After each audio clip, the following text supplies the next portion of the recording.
Hockey fans of a certain age know what I'm talking about.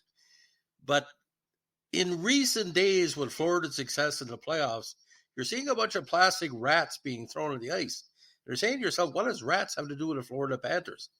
And just like the song Return of the Mac, people are singing throughout North America, Return of the Rat. Now, where does a rat legend come to in relation to the Florida Panthers? Well, it comes down to one of their best players in history, the very talented and the very historically significant athlete, Scott Mellanby. Now, Scott Mellanby was a hockey player born in Montreal that played numerous seasons in the NHL. He is the son of the infamous and famous and positive Hockey Night in Canada producer Ralph Mellanby. He's sort of like the Kennedy family in the States. Now, he played the Quebec International Pee Wee Hockey Tournament and was eventually drafted by the Flyers in '84. He went to the NCAA in Wisconsin-Madison and eventually played for Team Canada National Squad.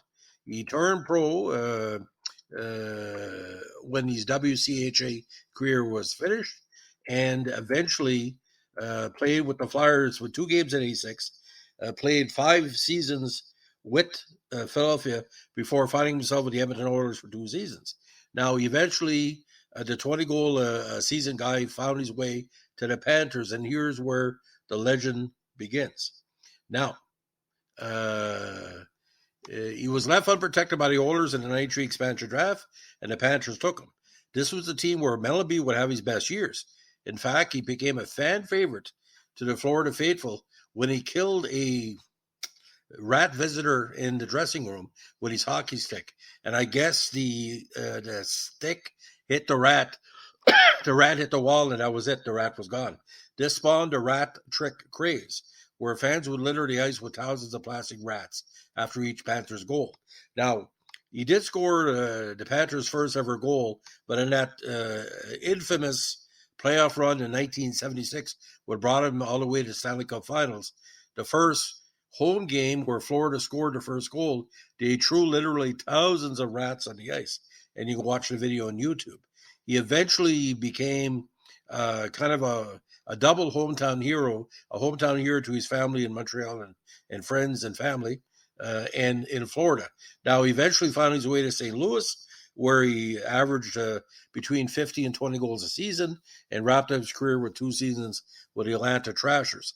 But you're going to see him probably talking on media all across the world in the next few days how he was the first superhero of the Florida Panthers beside Luongo. Now,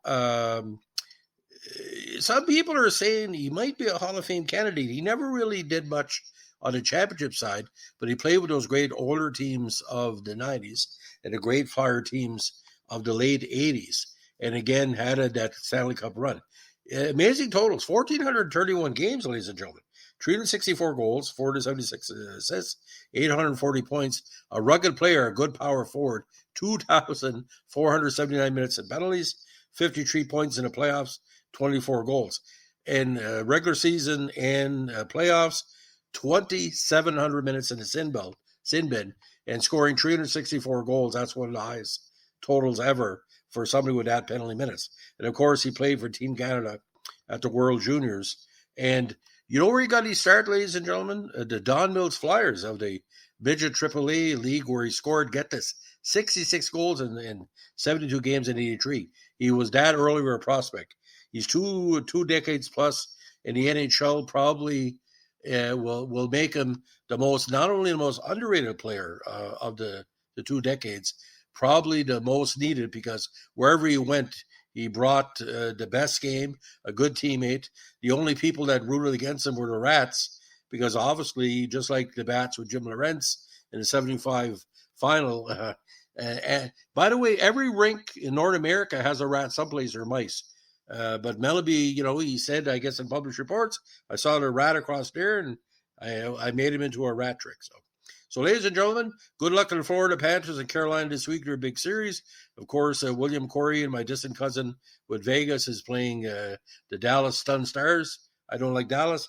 If you like what we're doing here, give us a like, comment, subscribe, or share. By the way, if you see a rat this week, think of the Panthers. Don't kill the rat, because you don't want to break the luck by killing a rat. You know what I'm saying?